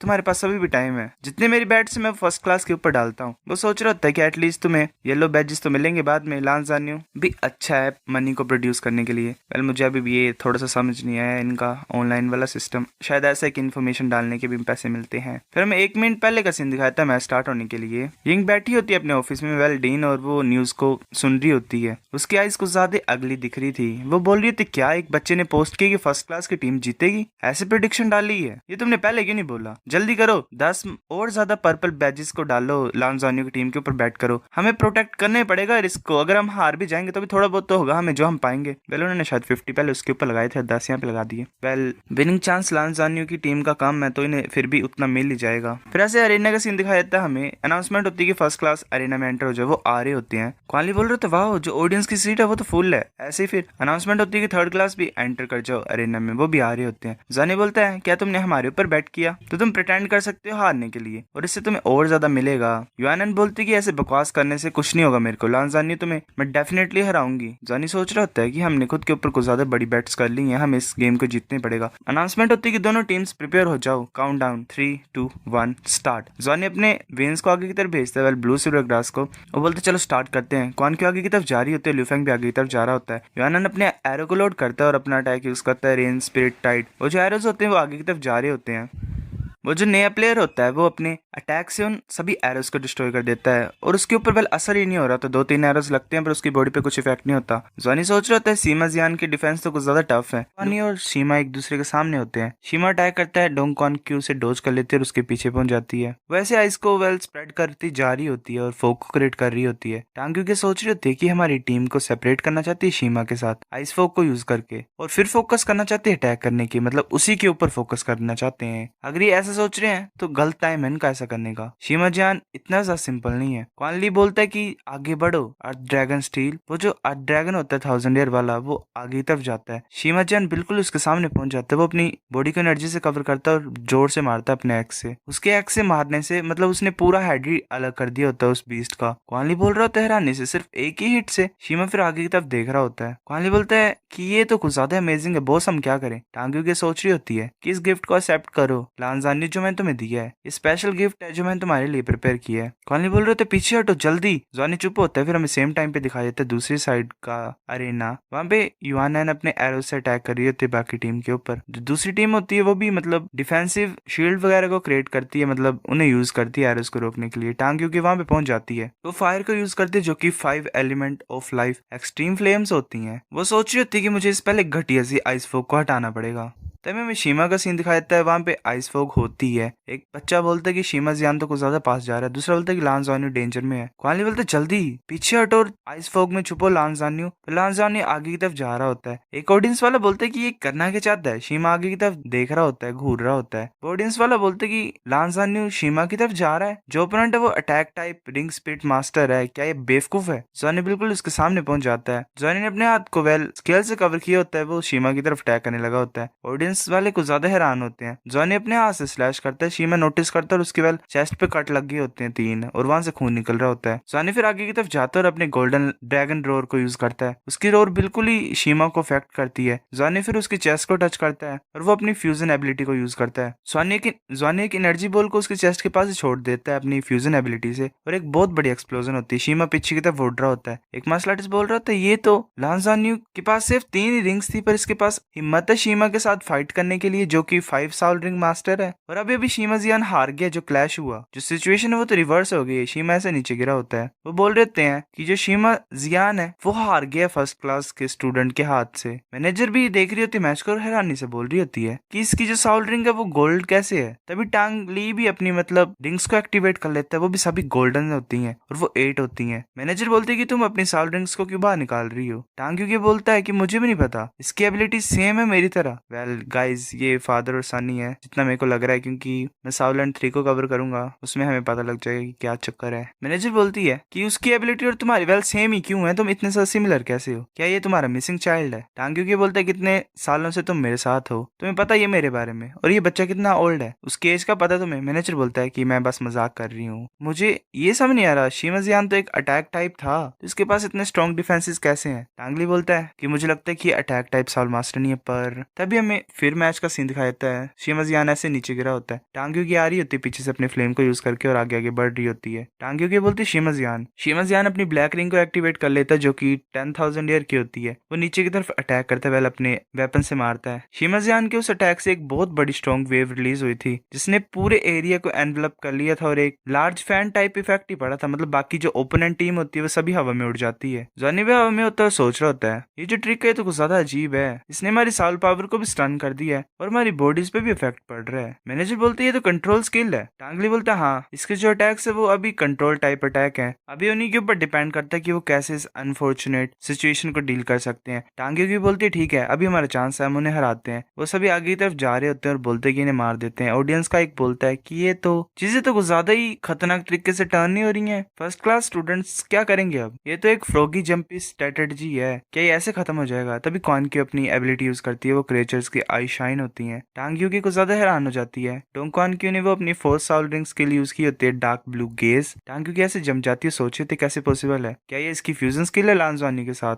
क्या अपने आप को शिमजियान की कंट्रोल स्किल से छुड़ा सकते हैं? फिर बताया जाता है कि ये जो कंट्रोल स्किल है शिमजियान की है, इसकी वजह से जो इफेक्ट था क्वानक्यू के गेज का वो थोड़ा सा वीकन हो गया था, कमजोर हो गया था, वो इफेक्ट 1 सेकंड से ज्यादा नहीं टिका और ये तभी हुआ था तब युआनन ने अपना फिर अटैक करना स्टार्ट कर दिया। वो अपना एल्फ किंग ब्लड जोन को यूज करता है, आई ऑफ रीइंकार्नेशन, एक आई टाइप उसके फोरहेड पे अपीयर हो जाती है, वो आई को ज्यादा खतरनाक लग रही होती है गाइस। वो अपनी एल्फ किंग ब्लड लाइन को अवेकन कर लेता है जो कि आई ऑफ रीइंकार्नेशन होती है। ये देख के ओपोनेंट टीम कुछ ज्यादा हैरान हो जाती है, डीन भी हैरान होती है, सोचिए तो क्या युआनन ये क्या कर रही है, वेल मतलब कर रहा है जो भी है, इसने कब ओपन कर ली? लुजंग सोच रहा होता है इसे स्पिरिचुअल अटैक स्किल कैसे, मतलब ये जानता कैसे इनको? टांगियो की बिल्कुल वहीं पे होती है। जॉनी फिर हैरान होता है, सोच रहा होता है कि सभी नेक्स्ट प्लेन पे मूव करो, ये टाइम है सिचुएशन को टर्न करने का। तभी लूफेंग भी आगे की तरफ जाता है, टांगियो को अपने अटैक से ऊपर की तरफ उड़ा देता है और वो भी कूदता है साथ में और पीछे पीछे जा रहा होता है। वो अपनी सेकंड साउल रिंग स्किल को यूज करता है, व्हाइट ड्रैगन रिटर्न्स 3 कॉम्बो इन रोजवेल, 3 कॉम्बो एक ही बार में। ऑडियंस बोल रही होती है कि लूफेंग ने सडनली टांगियो को अपना ओपोनेंट चूज किया, ऐसे तो इससे कुछ ज्यादा डैमेज नहीं पड़ा है यूगे के ऊपर, पर कुछ ना कुछ इफेक्ट तो हुआ ही होगा। तभी हमें क्वानली दिखाई देता है, वो बोल रहा होता है कि मैं ऐसे ही पीछे नहीं हट सकता हूँ, मुझे भी कुछ करना ही पड़ेगा, बाहर निकलो फैटी मनी, चलो उन्हें दिखाते हैं कि तुम्हारे लंबे स्लीप के बाद क्या चेंजेस आए हैं। वो भी मतलब मिक्सअप हो जाता है फैटी मनी के साथ और अपने डेविल बर्ड को बाहर निकाल लेता है। वो शील्ड वाले मार्शल आर्टिस्ट की तरफ जा रहा होता है, वेल मतलब कल्टीवेटर के पास, और उसकी तरफ अटैक करने लग पड़ता है। जो ऑडियंस होती है वो बोल रही होती है ये पर्सन ये ऐसे फाइट कर सकता है, इसका ओपोनेंट ली शी क्यू है जो कि बैसलेट शील्ड का मालिक है, वेल एक तरह से उसकी मास्टर साउल है, फिर भी ऐसे फाइट कर सकता है। टांगियो की बोलती है ये बच्चा क्वानली, इसने समनिंग गेट को भी यूज किया फ्लाइंग टाइप साउल बीस्ट को निकालने के लिए, ये तो 3 अपोजिंग साउल मास्टर्स को सेम ही टाइम पे रोक सकता है। वेल वो डेविल बर्ड सच्ची खतरनाक है। मैंक्विन भी आगे तरफ जा रही होती है, बोलती क्वानक्यू हमें उन लाइट और डार्क साउल मास्टर्स को डोमिनेट नहीं करने दे सकते हैं बैटलफील्ड को, चलो उन्हें हैंडल करते हैं। एज ऑडियंस बोल रही होती है कि वेल जो करंट फर्स्ट क्लास है वो अमेजिंग है, मैंने सोचा नहीं था कि सिचुएशन ऐसे रिवर्स हो जाएगी, जल्दी करो फर्स्ट क्लास तुम एक्स्ट्रा ऑर्डिनरी हो, ये सही था प्राइस मतलब टिकट का। टांगियो की सोच रही थी नहीं हमारी पोजीशन रिवर्स हो गई है, अगर ऐसे कंटिन्यू होता रहेगा तो लांजानी और बाकी ऐसे ही हमें डिस्ट्रॉय कर देंगे 1 बाय 1, हम ऐसे इसे कंटिन्यू नहीं होने दे सकते हैं। अगर हम लांजानी को डिफीट कर देंगे जो कि ओपोनेंट लीडर है तो हम डेफिनेटली जीत सकते हैं। टांगियो की बोलती है कि ली शिक्यू, ली शिमिंग, शिमजियान अभी, वो तीनों उसके ऑर्डर्स को नोटिस करते हैं। वो बोलते फिर कि जल्दी से अटैक करते हैं और ज्वानियो को मारते हैं। युआनन बोलते नहीं ज्वानियो, वो अपनी फिफ्थ साउल स्किल को यूज करता है, लाइटनिंग स्पीड वॉर ड्रम, और अपने एरो को निकालता है और बोलता है कि मैं तुम्हें सक्सीड नहीं करने दूंगा। तभी दूसरी टीम का बोलता है कि कॉपर शील्ड, आयरन शील्ड। तब पीछे से क्वानली भी आ रहा होता है, वो बोल रहा होता है कि क्या हो रहा है, ये फैट गाय इतना ज्यादा मुश्किल क्यों है हैंडल करने के लिए? टांगियो के सोच रही होती है कि ये यूजलेस है युआनन, तुम्हारा अटैक हमारे डिफेंसेस को नहीं तोड़ सकता है। युआनन अपने एरो को शूट करता है जो कि एक थंडर की तरह निकल रहा होता है बाहर, और वो शील्ड वाले मार्शल आर्टिस्ट के ऊपर लगता है। वो शील्ड वाला सोच रहा होता है कि ये तो ओवर पावरिंग है, मैं तो इसे हैंडल ही नहीं कर पा रहा हूँ, होल्ड नहीं कर पाऊंगा मैं ज्यादा टाइम तक, इसकी मार्शल साउल इसके अवेकनिंग के बाद ज्यादा पावरफुल हो गई है क्या? युआनन बोलती कि शिमा जान, लान जानू की रिट्रीट को रोको, उसे भागने मत देना। तभी ओपोनेंट टीम का फिफ्थ साउल स्किल यूज करता है, डार्क गोल्ड हेल। ऐसे वो जॉनी को घेर लेते हैं हर डायरेक्शन से। टांग्यू के बोलती है कि लान जानी, तुम्हारे पास कोई भी प्लेस नहीं है भागने का, तुम विंड एलिमेंट को यूज करने की कोशिश कर रहे हो क्या भागने के लिए? वेल,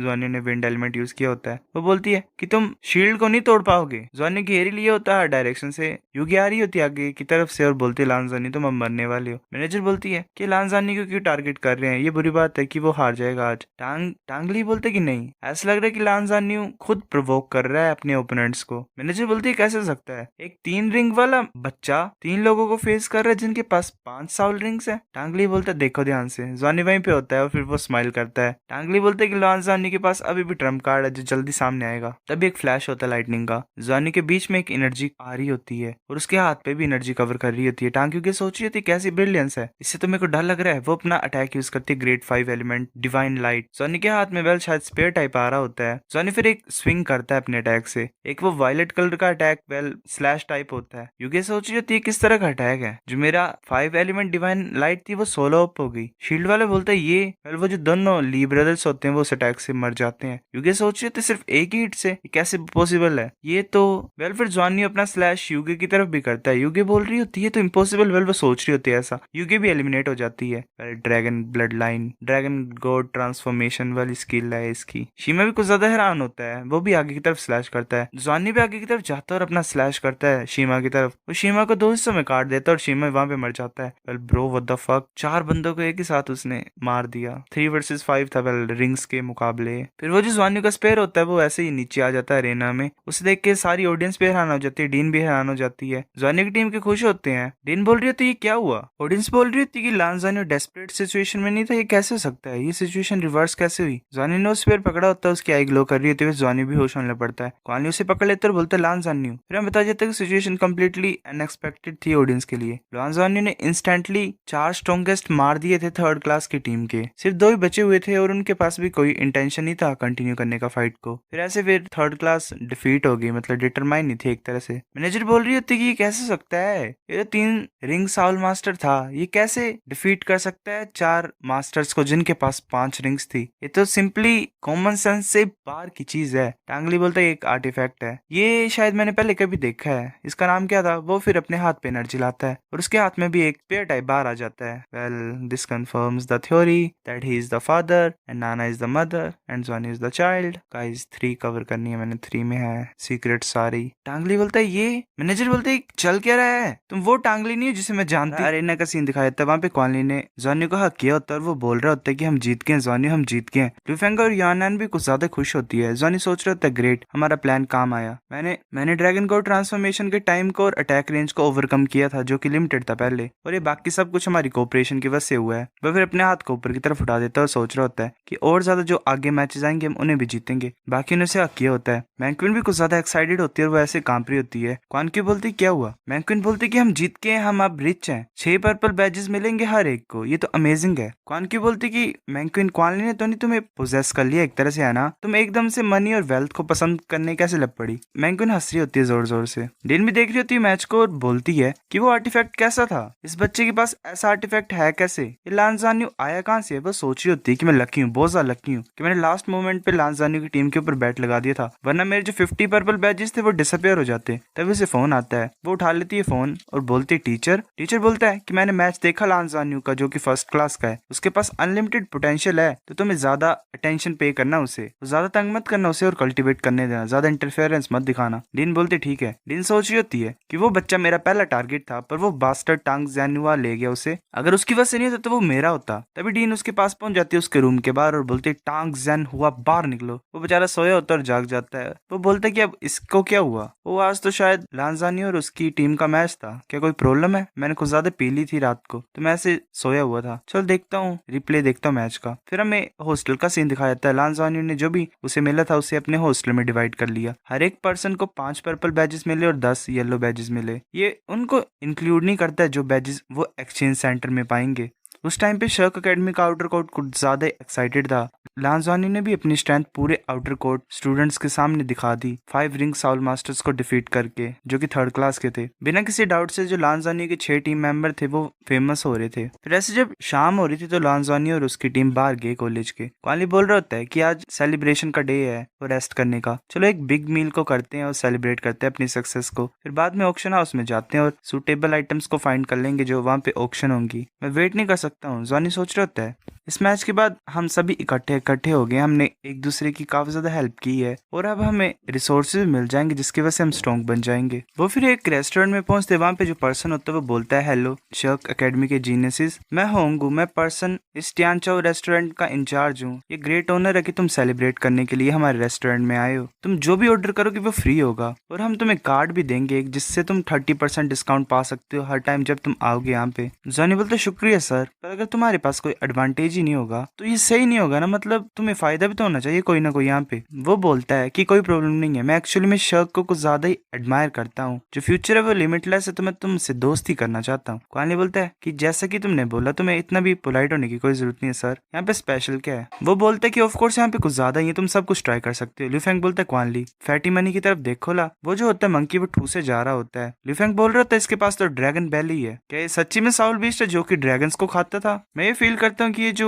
फैटी मनी है ये हमेशा मेरी तरफ गुस्सा दिखाता है। Well bro, you are silver dragon king, well उसकी ब्लड लाइन है। जॉनी बोलता है कि एल्डर शू को पूछेंगे अगर अपॉर्चुनिटी आएगी तो। एल्डर शू के पास कुछ ज्यादा नॉलेज है ड्रैगन ब्लड के बारे में, ड्रैगन बोन्स के बारे में, जो भी ऑक्शन होती हैं तुम कंसिडर कर सकते हो बाय करने के लिए, फिर हम उनसे इन्फॉर्मेशन को पालेंगे उन चीजों के बारे में। क्वानली बोलता है पर जो चीजें ड्रैगन से रिलेटेड होती है वो कुछ ज्यादा एक्सपेंसिव होती हैं। मोमिंगजू बोलती है, मैंक्विन बोलती है कि क्वानली क्या तुम बेवकूफ हो गया, उससे तुम्हारी स्ट्रेंथ इंक्रीज होगी तो वेल ऑफ कोर्स वर्थ है वो। फिर ऐसे खाने के बाद उन 6 ने डिसाइड किया कि वो ऑक्शन में जाएंगे। फिर हमें शक ऑक्शन का सीन दिखाया जाता है, वहाँ पे एक बच्ची बोल रही होती है वेल कि क्या ये तो वही स्टूडेंट्स है, ये मैच में नहीं थे आज, इन्हें स्ट्रॉन्गेस्ट 3rd ईयर की क्लास को हरा दिए तो अमेजिंग है। युआनन भी कुछ नोटिस करता है और बोलता है ये तो टांग युगी है। वेल टांग युगी बैठी होती है एक सीट पे, वो बोल रही होती है कि जब भी मैं यहाँ पे आती हूँ ये हमेशा अकेले की होती है। जॉनी उसकी तरफ देखता है और उसके पास जाके बैठ जाता है। टांग युगी बोलती है क्या तुम मेरे को मॉक करने के लिए आए हो। जॉनी बोलता है तुम इसीलिए हारे क्योंकि तुम हमें अच्छी तरह से नहीं जानते हो। टांग युगी बोलती शुक्रिया। जॉनी बोलता है शुक्रिया किस लिए। टांग युगी बोलती ऑफ कोर्स मैं ग्रेटफुल हूँ तुम्हारे लिए, क्योंकि अगर तुमने डीन से बात नहीं की होती तो अगर हम हार भी जाते तो भी हमें पर्पल बैजेस नहीं मिलते। तुमने हमें वो चीजें अलॉट की है, वेल एक तरह से हमें मिला ही है कुछ ना कुछ हारने पर भी, और ऊपर से मैंने ऑलरेडी रिजाइन कर लिया एज अ क्लास प्रेसिडेंट, मैं नहीं लीड करूंगी अब अपनी क्लास को। जॉनी सुन के चुप होता है। टांग युगी बोलती है कि शांत हो जाओ, ये ठीक है कोई प्रॉब्लम नहीं है, अब मैं अपनी कल्टिवेशन पे फोकस कर सकती हूँ। मैं तुम्हें रिमाइंड कराना चाहती हूँ कि काफी ज्यादा स्टूडेंट्स है जो तुम्हें टारगेट करते हैं, वेल करेंगे, और तुम कुछ ज्यादा पॉपुलर हो, तुम्हें खुद को स्टेबलाइज करना पड़ेगा। अगर कुछ ज्यादा हो जाएगा तो तुम्हारी टीम भी अलग अलग हो जाएगी। जॉनी बोलते क्या कोई प्रॉब्लम है मेरी टीम में, क्या तुम्हारी टीममेट्स तुम्हें लिमिट करते थे। टांग युगी बोलती कि मैं सही तरीके से कमांड नहीं कर सकती, मेरे पास वो स्किल नहीं है, तो इसलिए मैंने अपनी टीम को भी क्विट कर दिया। वो रहे टीम में पर मैं वो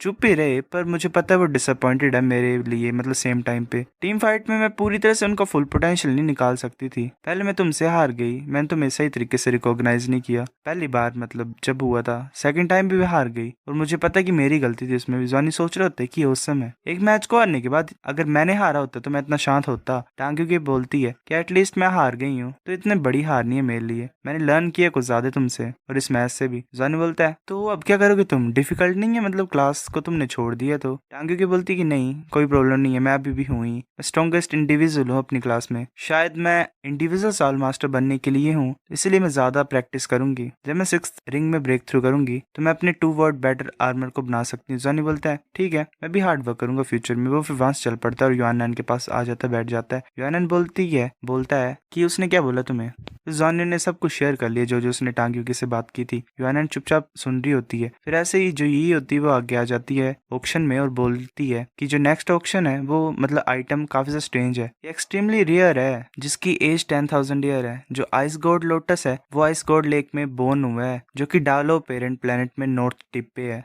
और सबसे ज्यादा रेयर ये चीज है कि ये जो आइस गोल्ड लोटस है ये डबल आइस गोल्ड लोटस है। अगर 2 साल मास्टर सेम टाइम पे से यूज करेंगे तो उनके बीच में एक्स्ट्राऑर्डिनरी रिलेशनशिप बन जाएगा। प्लीज ऑफर को मेक करो। 30 मिलियन फेडरेशन पॉइंट जो है वो इनिशियल प्राइस है। हर एक प्राइस 1 मिलियन फेडरेशन कॉइन से कम नहीं होगा। फिर ऐसे मैंक्विन बिड करती है जो कि वो बोलती है कि नंबर 15 30 फेडरेशन पॉइंट्स। क्वानली बोलते हैं कि ये 30 मिलियन है, क्या तुम श्योर तुम बाय करना चाहते हो? क्या तुम्हें मनी रखना पसंद नहीं है? मैंक्विन बोलती है ऑफ कोर्स मुझे पसंद है और मुझे पता मैं क्या कर रही हूँ। तुम मेरे को क्यों मैनेज कर रहे हो? क्या तुम मेरे को मैनेज करना चाहते हो? क्वानली बोलती है कि तुम कुछ ज्यादा वेस्ट कर रही हो। मैंक्विन बोलता है कि तुम तभी क्वानली 3 पर्पल बैजेस को भेज देता है। वेल मैंक्विन के पास फेंक देता है। मैंक्विन उन्हें पकड़ती है और बोलते तुम क्या कर रहे हो? वो फिर हैरान हो जाती है बैजेस की तरफ देख के। मैंक्विन ने वो अपने हाथ में पकड़ा होता है। क्वानली बोलता है कि इन्हें यूज करो और बाय कर सकते हो तुम। मैंक्विन वेल थोड़ी सी मूव हो जाती है और क्वानली का नाम बोल रही होती है। लुफेंग सोच रहा होता है कि क्वानली तो कुछ ज्यादा चीप स्टेक था, ये पागल हो गया कि यहाँ पे। तभी कोई नंबर 56 होता है वो 31 मिलियन बिड करता है। मैंक्विन सोच रही होती है कि 1 मिलियन फेडरेशन कॉइन्स अगर मैं बिड करूंगी तो वो 32 मिलियन हो जाएगा। क्वानकी बोलती है कि टांग्यूकी क्या करना चाहती है? टांग्यूकी बोलती है कि शर्क अकेडमी ऑक्शन को क्लोज करती है। तो जो ओनर होती है वेल मतलब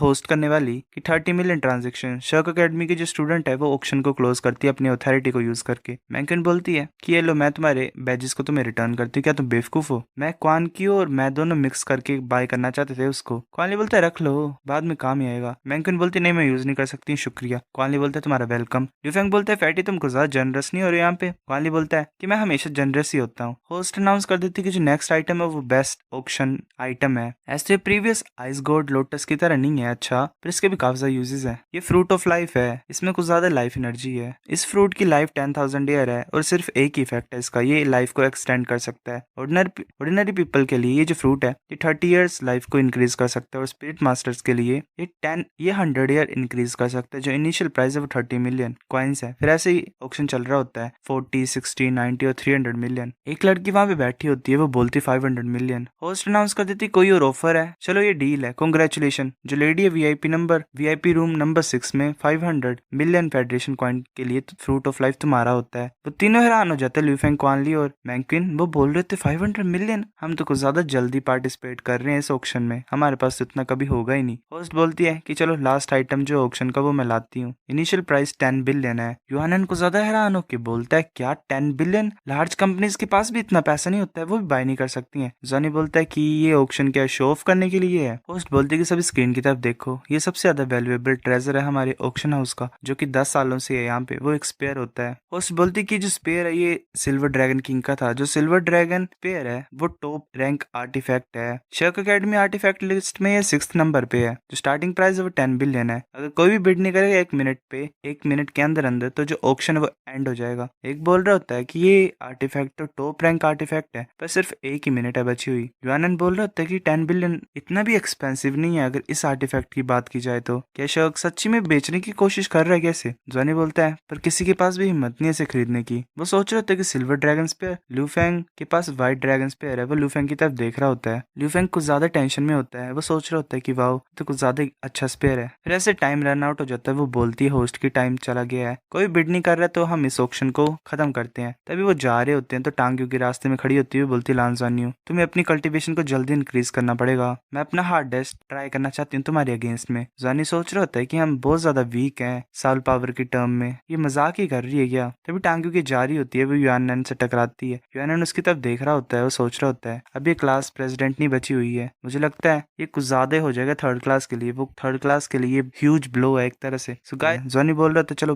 वापस जाते हैं प्रैक्टिस करते हैं। कौन की बोलती है कि पहले रिपोर्ट करते हैं टीचर को। जॉनी बोलता है मैं तुम्हें एडवाइस देता हूँ, जो आइटम तुम यूज करोगे उसे तुम सी गोल्ड लेक में यूज करना। जो लाइफ एनर्जी सी गोल्ड लेक में वो बहुत ज्यादा अच्छी है, वो एब्जॉर्प्शन प्रोसेस को असिस्ट करेगी तुम्हारे लिए, वेल एक तरह से हेल्पफुल ही होगा। मैंक्विन बोलती है कि 3 बैजेस कुछ घंटों के लिए, ये कुछ ज्यादा ही प्राइस है। कौन की बोलती है हाँ ये कुछ ज्यादा एक्सपेंसिव है। क्वालिस जल्दी आ जाता है जॉनी के आगे और बोलता है कि मैंने तुम्हें बैजेस दिए हैं तुम यूज कर सकते हो। मैंक्विन बोलती है कि तुम्हें क्या लगता है क्या करें हम? कौन की बोलती है कि चल जाते हैं और टीचर को पूछते हैं पहले। मैंक्विन बोल रही होती है कि ज्यादा ही मतलब पैसा लगता है सी गोल्ड लेक में, वो ज्यादा कॉस्टली है। जॉनी बोल रहा होता है कि तुम क्या सोच रहे हो कि एक मैन के पास अगर मनी हो तो वो कुछ भी कर सकता है। क्वाली मैं तुम्हें एक बात बता देता हूँ, अगर तुम सच्ची मुच्ची मैंक्विन को लाइक करते हो तो सिंसियरिटी ज्यादा इंपॉर्टेंट होती है बाकी चीजों से। पैसा दिखा के नहीं होगा तुम्हारे साथ कुछ भी। ल्यूफेंग बोलता है कि जैसे मैंने सोचा था कि ज्यादा अच्छा होगा अगर ये जेंडर को चेंज कर देगा तो। वेल अपने यूआनन बोलता है कि ये कुछ ज्यादा फैट है, मैं मैंक्विन को कभी ये पसंद नहीं आएगा। क्वानली बोलता है कि इसमें प्रॉब्लम क्या है कि मैं फैट हूँ, मैं क्यूट नहीं हूँ अगर मैं फैट हूँ, मुझे विंटर्स में गर्मी लगती है और समर में शेडी शेडी सी फीलिंग आती है, मैं अपनी स्ट्रेंथ से उसे प्रोटेक्ट कर सकता हूँ किसी भी हार्म से। वो जा रहे होते हैं। लुफेंग बोलते हैं कि तुम कब रियलाइज करोगे, बाय अभी के लिए। फिर ऐसे वो टीचर को इन्फॉर्म कर देते हैं। वो बोल रही होती टीचर कि क्या आइस कोल्ड लोटस, वो भी 10,000 ईयर एज वाला। तभी हम दोबारा सीन दिखाता है एक और, जहाँ पे ज्वानी होता है सीगुड लेक में। टांग बोल रहा होता है कि आज जो है इसने टांग को बताया होता है, टांगरुई को। टांगरुई बोलता है आज की जो यूथ है वो कुछ ज्यादा वेल्थी है, बिकॉज वो तुम्हारे फ्रेंड है, तो ठीक है मैं तुम्हारी हेल्प करूंगा। ज्वानी बोलता है थैंक यू टीचर। वो बोलता है कि 30 येलो बैजेस लगते हैं एब्जॉर्प्शन को कंप्लीट होने के लिए। ज्वानी बोलता है कि टीचर फ्रूट ऑफ लाइफ भी था ऑक्शन में आज, जिसकी एज 1000 ईयर थी और प्राइस 100 ऑफ मिलियंस था। क्या वो भी यहीं से जनरेट होता है टीचर? टांगरुई सोच रहा होता है अच्छा ऐसी बात है। वो बोलते है कि तुम्हें भी फ्रूट चाहिए क्या? जॉनी बोलता नहीं, मैं अभी भी यंग हूँ, मेरे को इतनी ज्यादा जरूरत नहीं है अपनी लाइफ को एक्सटेंड करने के लिए। टांगरुई बोलता है अच्छा देखो इसकी तरफ। वो भी एक फ्रूट को निकाल देता है, वो जॉनी की तरफ कर देता है। वो बोलता है कि तुम्हें ये पसंद है। जॉनी बोलता है तो तुम्हारे पास भी है एक टीचर। वो जॉनी के सामने उसे खाने लग पड़ता है। वो जॉनी देख रहा होता है, वो ऐसे खा रहा होता है। जॉनी की तो वेल हालत ही खराब हो जाती है ऐसा देख के, वैसे पूरी तरह से चबा जाता है। जॉनी का दिल ही टूट जाता है। वो बोल रहा होता है कि ये बहुत ज्यादा टेस्टी था, मतलब अच्छा था। जो भी पीपल होता है स्कूल ऑफ लाइफ का, उन्हें हर एक मंथ एक मिलता है, पर बात यह है कि तुम इसे सेल नहीं कर सकते, सिर्फ खा ही सकते हो। क्या कोई और क्वेश्चन पूछना चाहते तुम? पहले जॉनी को जबरदस्ती ज्वाइन करवाना चाहता है। वो बोलता है नहीं टीचर, मैं वापस आ जाऊंगा जब मैंने प्रैक्टिस करनी होगी तो। टीचर बोलता है कि ठीक है वापस आ जाना जब टाइम होगा नेक्स्ट। वो सोच रहा होता है कि मैंने बात तो बोली कि वंस अ मंथ, पर वो तभी होगा जब इसका लेवल 90 के आसपास पहुंचेगा। पर इसमें कोई प्रॉब्लम नहीं है, अगर मैं थोड़ी बहुत ट्रिक्स भी यूज करूंगा तो भी सही है। फिर उसके बाद सिल्वर ड्रैगन स्पेयर बार बार अपेयर होने लग पड़ा ऑक्शन में। इनिशियल प्राइस 100 बिलियन तक पहुंच गया था। मैंक्विन और क्वानक्यू दोनों सीगोल्ड लेक में गए आइस लोटस को ऑब्जॉर्व करने के लिए। एक सेमेस्टर ऐसे पास हो गया। फिर ऐसे जॉनी द्वारा जाता है ब्लैक स्मिथ के पास। वो बोलता है हेलो सीनियर ब्रदर। वो सोच रहा होता है ब्लैक स्मिथ कि ये इंसान पहले कभी नहीं आया, मुझे लगता है कि जरा भी मेरे को पे करेगा। जॉनी बोलता है सीनियर, क्या हमारे जो ब्लैक स्मिथ एसोसिएशन है वो एक्सचेंज सेंटर से रेयर मेटल्स बाय कर सकती है? वो बोलता है क्या तुम्हें मेटल बाय करने हैं? जॉनी बोलता है हाँ, मैं फोर्ज करना चाहता हूँ, मैं ट्राई करना चाहता हूँ, मैं सिल्वर मेटल को बाय करना चाहता हूँ 1 क्यूबिक मीटर, जो कि 100 पीसेज में डिवाइड हो। सीनियर है आना जाता सोच रहा होता है 1 cubic metre of silver metal, ऐसे क्यों करना चाहता है? वो बोलता है कि एटलीस्ट 30 बैजेस लगेंगे तुम्हें, क्या तुम श्योर हो? जोनी बोलता है हाँ मैं श्योर हूँ, बिकॉज ये मेरा फर्स्ट टाइम है तो इसलिए मैंने तुमसे पूछा। फिर ऐसे 5 मंथ बाद लॉन्स जॉन्यू सिल्वर मेडल को दोबारा हैमर कर रहा था। ये एक तरह से टेस्ट ही कंसिडर होगा जो उसने हार्ड वर्क किया 5 मंथ्स में से। जॉनी बोलता है ठीक है मैं ट्राई करता हूँ। वो सीनियर भी देख रहा होता है, सोच रहा होता है तो अच्छे है लॉन्स जॉन्यू। जब मैंने फर्स्ट लर्न किया था फोर्ज के बारे में, मैंने कुछ ज्यादा लंबे टाइम तक वेल प्रैक्टिस की थी। यहाँ पे सिर्फ 4 और 5 मंथ से ही है। इसने मेरे को कुछ भी नहीं पूछा। क्या इसने सच्ची मुच्ची बुक्स को रीड करके फोर्जिंग सीखी है? ये ऐसे टाइम वेस्ट क्यों कर रहा है? चलो रियलिटी अब पता लग ही जाएगी। मैंने तुम्हें रिमाइंड किया था, मेरी इसमें कोई गलती नहीं है। जॉनी मेडल की तरफ देख रहा होता है और हीट अप्लाई करता है। वो फिर अपने हैमर को रोटेट करता है। सीनियर को ज्यादा हैरान हो जाता है। वो सोच रहा होता है इसकी जो मूव्स है वो कुछ ज्यादा स्किलफुल है। क्या सच्ची मुच्ची कोई ऐसा कर सकता है सिर्फ बुक्स के ऊपर रिलाई करके? ये तो हैमर और मैन के बीच में यूनिटी है। क्या सच्ची मुझे सेल्फ टॉट होगा? और जो हैमर इसने अभी यूज किया, मैं गलत नहीं सोच सकता हूँ, ये तो टांग सेक्ट की टेक्निक है। ये तो डिसऑर्डर स्प्लिटिंग विंड हैमर है, जो मोस्ट पावरफुल फोर्जिंग टेक्निक है लेजेंड्स की, जो कि मेटल की इंप्योरिटी को रिमूव कर सकता है। इसने कब ऐसा लर्न किया? जो सिल्वर मेटल वो 1/3 श्रिंक हो गया है हैमर की स्विंग से, और जो कलर है वो और ज्यादा ब्राइट होता जा रहा है। अभी इसने शायद 12 हैमर की स्विंग्स ली हैं इसने, पर 100 ऑफ रिफाइनमेंट्स कंप्लीट कर ली उसी से ही। ये तो एटलीस्ट लेवल 2 का ब्लैक स्मिथ है ना। 5 मंथ में इसने ये पॉइंट अचीव कर लिया। मैं प्रीवियसली कुछ ज्यादा प्राइड फील करता था, पर इसके करंट लेवल को देख के मैं जज कर सकता हूँ कि मेरे से कुछ ज्यादा दूर नहीं है। इतने ज्यादा कम टाइम में इसने कैसे किया? जॉन से हिट कर रहा होता फिर वो लास्ट टाइम हिट करता है मेटल को, और मेटल में कुछ इफेक्ट टाइप अपेयर होता है। वो जो मेटल होता है वो ग्लो कर रहा होता है। सीनियर बोलता है वाओ ये तो एक्चुअली में काम आया। जो होल सरफेस है तो कुछ ज्यादा ब्राइटर है। 1 फुट हाईलाइट ही इतना बुरा नहीं है, तुम कुछ ज्यादा अच्छे हो। जॉनी बोलता है हाँ वो जिसने मेरे को सिखाया है वेल वो भी अमेजिंग ही है। सीनियर बोलता है कि मैं ये सोच रहा था कि तुम्हारा कोई ग्रेट टीचर होगा जिसने तुम्हें सिखाया। ये हैरानी की बात नहीं कि तुमने इतने ज्यादा फास्ट तरीके से लर्न की है। मैं भी ब्लैक स्मिथ लेवल 3 का बना हूँ, वो भी अमेजिंग है ना। जॉनी बोलता है शुक्रिया मेरे को गाइड करने के लिए जब मैं यहाँ पे आया था सीनियर। जॉनी बोलता है कि तुमने बोला कि जो मेटल मैंने फोर्ज किया वो प्रोडक्ट है 1000 रिफाइनमेंट का, क्या इसकी कीमत है कोई? सीनियर बोलता है हाँ of course 1000 refinement metal condition से देखे जाते हैं मेटल के। ये 5 वाइट पैजेस के इक्वलेंट है जो तुमने बनाया है। जॉनी हैरान होकर बोलता है क्या? वो सोच रहा होता है ये जो एक मेटल है ये 5 वाइट बैजेस के इक्वल है। अगर मैं 100 मेटल्स को हैमर करूंगा तो मेरे को 500 वाइट बैजेस मिलेंगे जो कि 30 येलो बैजेस के इक्वल है। ये तो 10 टाइम्स हुआ प्रॉफिट। सीनियर बोलते जूनियर बता मुझे पता तुम क्या सोच रहे हो, तुम इस 1000 डिफाइंड मेटल को बेचने की सोच रहे हो ना। जॉनी हाँ करता है। सीनियर बोलते मैं बाय करूंगा। जॉनी बोलता क्या। सीनियर बोलते क्या तुम मुझे थोड़े चीप प्राइस में दे सकते हो। जॉनी बोलता सीनियर तुम प्लाइट होने की कोई जरूरत नहीं इतने ज्यादा, मैं तुम्हें इसको दे दूंगा। अगर तुम मुझे स्टार्टिंग से गाइड नहीं करते तो मैं डेफिनेटली स्टेज तक नहीं पहुंच पाता। सीनियर बोलता है कि मैं इसे फ्री में ले सकता हूँ, मैं तुम्हारा सीनियर हूँ तो ऑफ कोर्स मैं तुम्हें कुछ ना कुछ तो दूंगा। ये लो 4 वाइट बैजेस। अब बाद में प्राइस के बारे में बात करते हैं जो भी तुम आगे बनाओगे फ्यूचर में। फिर ऐसे वो बात बूत करते हैं। सीनियर चल जाता है और बोलते हैं कुछ ज्यादा स्ट्रेंज है, तुम्हारा जो फोर्ज मैटर है कुछ ज्यादा स्ट्रेंज है, इसमें एब्सोल्युटली कोई लेवल प्रॉब्लम नहीं है पर ये देखने से वीक क्यों लग रहा है। चलो मैं पहले मेटल के बारे में लर्न करता हूँ, अब मैं यहाँ से जाता हूँ, नेक्स्ट टाइम मैं थोड़ा सा बिजी हूँ। जॉनी बोलता है ठीक है। जॉनी सोच रहा होता है तुम ऐसे देखने से कैसे फील कर सकते हो मेटल में चेंजेस, ये नॉर्मल पर्सन नहीं है जरा भी। फिर ऐसे सीनियर चला गया। लांजानी द्वारा सिल्वर मेटल को हैमर कर रहा था। उसने पहले टाइम फोर्ज किया था तो उसे थोड़ा सा एक्सपीरियंस मिला था तो वो थोड़ा थोड़ा ऐसे ही अच्छा करते जा रहा था। जॉनी सोच रहे थे फोर्थ टाइम है पर ऐसे कंटिन्यू फोर्जिंग करने से उसकी बॉडी एग्जॉस्ट हो गई थी। वो सोच रहा होता है कि आज का दिन कुछ ज्यादा अनलकी है, मैं दोबारा कल आऊंगा, जो फाइनल एग्जाम है वो भी परसों है। तभी कोई आ जाता है वहां पे, वो जोर से बोल रहा था ओए। जॉनी पीछे हैरानी से देखता है, वो जॉनी को उठा लेता है और जोर से दबा देता है, वेल हक कर लेता है। वो बोल रहा होता है कि ये कुछ ज्यादा परफेक्ट है। वो हंस रहा होता है और बोलता है अच्छा बहुत अच्छा है जूनियर, अब से तुम इंचार्ज होगे फोर्जिंग मेटल को प्रोड्यूस करने के लिए। वेल जॉनी की शायद हड्डी टूट गई होती है इतने ज्यादा जोर से हक करने से, क्रैक की आवाज सुनाई दी है गाइस। सीनियर बोल रहा होता है मैंने कर दिया मैंने कर दिया। वो हंस रहा होता है। जॉनी बोलता हुआ क्या। सीनियर बोलता है कि तुम्हारे सिल्वर मेटल की वजह से मैंने थोड़ा सा मतलब उसे रिसर्च किया और स्टडी किया, मैंने कभी एक्सपेक्ट नहीं किया था कि मैं अपने फर्स्ट स्पिरिचुअल फोर्जिंग एक्सपेरिमेंट को कंप्लीट कर लूंगा अपनी लाइफ में। जो स्पिरिचुअल फोर्जिंग की सक्सेस होती है वो कुछ ज्यादा लो होती है, इसमें कुछ ज्यादा रिसोर्सेज लगते हैं। जॉनी बोलता है क्या तुम मुझे थोड़ा सा छोड़ सकते हो वेल पहले। सीनियर बोलता है कि स्पिरिचुअल फोर्जिंग जो होती है उसमें तुम मेटल के अंदर स्पिरिचुअलिटी डाल सकते हो थोड़ी सी, ये कंप्लीट ट्रांसफॉर्मेशन लाता है। मेरे स्पिरिचुअल फोर्जिंग में सक्सेस हुई है तो इसका मतलब मैं लेवल 5 का ब्लैक स्मिथ हूँ। जिन्हें बता तुम्हारी वजह से हुआ है, शुक्रिया, ये सब कुछ तुम्हारी वजह से हुआ है। जॉनी बोलता कॉन्ग्रेचुलेशन तुम्हारी फर्स्ट सक्सेस पे। सीनियर बोलता है ये फर्स्ट है, मतलब फर्स्ट टाइम हो रहा है आउटर कोर्ट में जिसने इस लेवल में ब्रेक थ्रू किया है, कोई भी लेवल 5 तक पहुंचा नहीं है आउटर कोर्ट में। जॉनी बोलता है कि ये डेफिनेटली अच्छा ही है। वो जा रहा उत्तर बोलता है कि मैं अपनी क्लास में शो ऑफ करके आता हूँ। जॉनी बोलता है ब्लैक स्मिथ लेवल 5, क्या ये सच्ची मुच्ची हार्ड है स्पिरिचुअल फोर्जिंग करना, मुझे नहीं पता कि मैं कब पहुंचूंगा। तभी हमें जाया दिखा देता है। वो बोल रहा होता है कि टुडे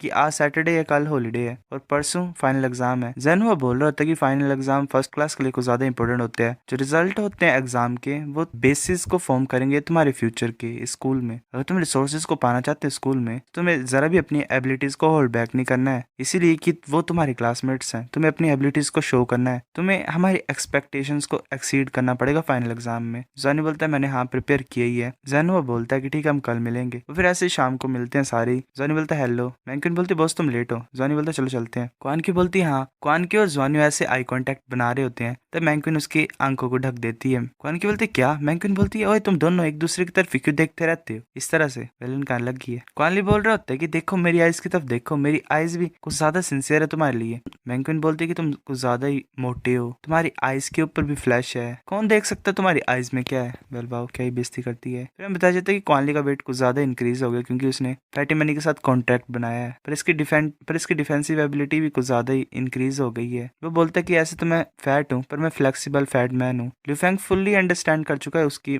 मार्शल सॉल में क्या चेंजेस आए हैं, ये स्ट्रॉन्गर बनता जा रहा है और ये लेवल 40 से इतना दूर नहीं है। मैंक्विन बोलते ठीक है फ्लेक्सिबल फैट मैन, हम कब फाइट करेंगे। लान मैंक्विन सेकंड स्ट्रॉन्गेस्ट है लांजानियो की टीम में जो कि लेवल 49 की है और ऊपर से ट्विन मार्शल सॉल्स हैं। क्वानली बोलता है कि मैं कैसे फाइट कर सकता हूँ, मैं एक वुमेन को हर्ट नहीं कर सकता हूँ और युआन नैन की तरह कोई स्पेशल एग्जिस्टेंस ही नहीं है, वो स्ट्रॉन्गेस्ट है फर्स्ट क्लास का। वैसे बात कर रहे थे हंस रहे थे और अपनी डेस्टिनेशन तक पहुंच गए। मैंक्विन बोलते सीधे क्यों नहीं बोल देते तुम। मैंक्विन बोलते तुम सीधे क्यों नहीं बोल देते कि तुम डरते मेरे से, ऐसी बातें नहीं करनी है तुम्हें कि तुम वुमेन को मतलब हर्ट कर दोगे, मेरे को हर्ट कर दोगे, सीधी सी बात है कि तुम मेरे को हरा ही नहीं सकते हो। क्वानली फिर ऐसे ही हंस रहा होता है। जॉनी क्वानक्यू को एक कुकी टाइप देता है और बोलता है इसे खाओ। वेल कुकी टाइप नहीं बाउल में कुछ होता है। क्वानक्यू से पकड़ लेती है और ब्लश कर रही होती है। मैंक्विन बोलती है कि तुमने सिर्फ एक ही क्यों खरीदा है, मेरे को क्यों नहीं देते तुम। जॉनी बोलता है कि तुमने तो ऐसा बोला कि लास्ट टाइम कि तुम्हें यहाँ का फूड पसंद ही नहीं है। मैंक्विन बोलती है पर मैं करना चाहती हूँ ट्राई, मुझे पसंद है। क्वानली बोलता है कि मैं तुम्हारे लिए खरीद दूंगा। क्वान की बोलती है ये जेलस फील कर रही है। जॉनी बोलता है हाँ ये मुश्किल है वुमन को अंडरस्टैंड करना। क्वान की बोलती है कि तुम क्या बोल रही हो, ये मेरी अच्छी सिस्टर है। वो भी एक स्पून देती है जॉनी की तरफ और बोलती है आ करो। जॉनी भी आ करता है, खा रहा होता है और वो उसकी तरफ देख रहा होता है और उसके फेस में ही खो जाता है और चबा रहा होता है खाने को। एलन का क्या लब शब चल रहा है गाइस,